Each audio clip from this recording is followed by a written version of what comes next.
অধিকার নিয়ে তর্ক করা মানে নিজের আত্মসম্মানকে সস্তা করা।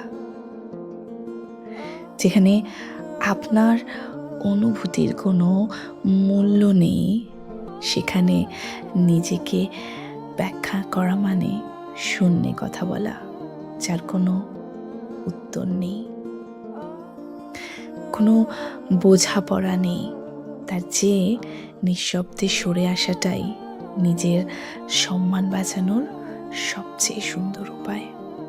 কাউকে বোঝানোর দরকার নেই আপনি কতটা ঠিক ছিলেন। সম্পর্কের সমীকরণ যখন বিষাক্ত হয়ে যায়, তখন সব দায় নিজের কাঁধে নিয়ে নেওয়াটাই শ্রেয়। তুমি ভালো, আমি খারাপ, এই একটি বাক্যেই সব তর্কের অবসান ঘটিয়ে ঘুমড়ে মরা আবেগগুলোকে মুক্তি দিন। মিথ্যে প্রমাণের লড়াইয়ে জেতার চেয়ে হেরে গিয়ে নিজের শান্তি খুঁজে নেওয়া অনেক বেশি সম্মানের।